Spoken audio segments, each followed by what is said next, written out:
کہ کسی پہاڑ کی غار میں ایک اللہ والا رہتا تھا اور اللہ اللہ کرتا تھا ہر وقت.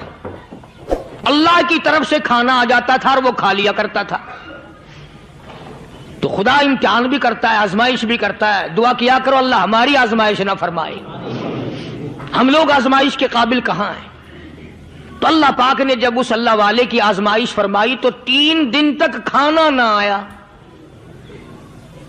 3 روز تک کھانا نہیں آیا. جب نہیں آیا تو بھوک نے ستایا، اور جب بھوک نے ستایا تو پریشانی ہوئی، اور جب پریشانی ہوئی تو دل میں خیال آیا کہ اب میرے لیے سوال کرنا جائز ہو گیا. اب تو میں بالکل بھوک نے تنگ کر دیا مجھے. تو پہاڑ سے نیچے اترے اور جا کر کے ایک مکان پہ سوال کر دیا، اور سوال یہ کیا کہ اللہ نام پہ مجھے کھانا چاہیے. ان گھر والوں نے 3 روٹیاں دے دی. ان گھر والوں نے 3 روٹیاں دے دی اور یہ اللہ کا ولی لے کے چل دیا. تو جس گھر سے 3 روٹیاں ملی تھی ان کے یہاں ایک کتا بھی تھا.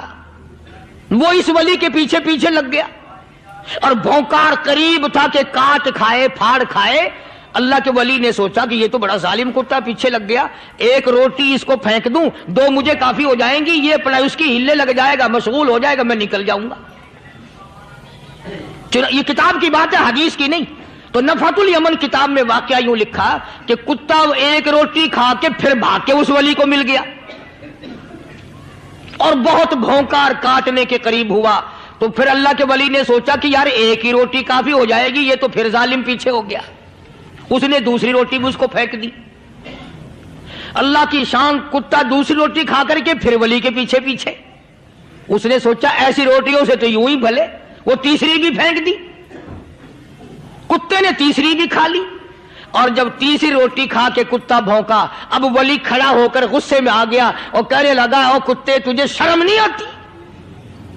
عربی کا لفظ ہے وَمَا دِيمُ الْحَيَا، اور بغیرت کمینے، تیرے مالک نے 3 روٹیاں دی تھی، جس دروازے پہ تو رہتا 3 کھا لی، پھر بھی بھونکتا ہے. 3 روٹیاں میں نے تجھے دے دی، پھر بھی بھونک رہا ہے. تو یوں لکھا اس کتاب میں کہ اللہ پاک نے کتے کو بھی زبان دی اور وہ یہ کہنے لگا کہ ولی صاحب ذرا ٹھہرو، خود فیصلہ کرو، تم بے غیرت ہو یا میں بے غیرت ہوں. فیصلہ جناب کریں، میں کتا ہوں، آپ ولی ہیں. جنت کے کھانے کھائے، ارے 3 دن نہ ملا تو آدمی کے دروازے پہ آ کے ماتھا گھسایا، جھولی پھیلائی، بھیک مانگی، مجھ سے قسم لے لو میں کتا ہوں. کئی مرتبہ 8 دن ٹکڑا نہیں ملتا، قسم لے لو اس دروازے کے سوا کبھی کسی دوسرے دروازے پہ نہیں گیا میں.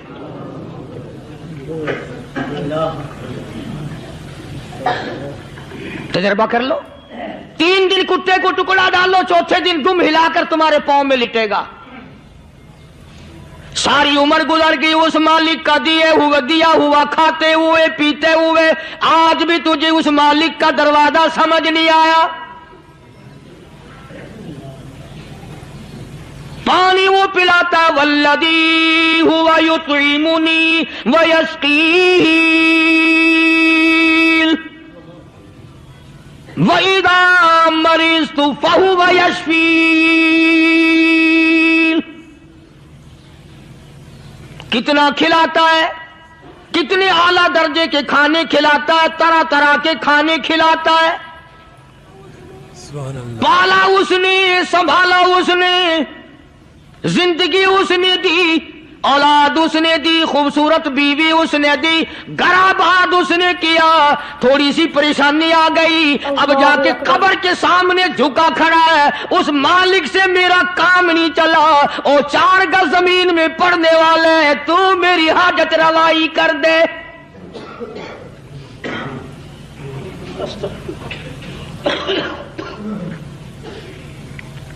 کون سے ولی نے یہ تعلیم دی، کون سے ولی نے یہ ترغیب دی؟ خواجہ قطب الدین بختیار کاکی رحمت اللہ علیہ، بابا فرید الدین شکر گنج رحمت اللہ علیہ کا پیر ہے. اتنے اللہ والے لوگ تھے، اتنے اللہ والے لوگ تھے. خواجہ قطب الدین بختیار کاکی رحمت اللہ علیہ کا آخری وقت دلی شہر میں آ گیا. نہ دولت تھی، نہ کوٹھی تھی، نہ بنگلہ تھا.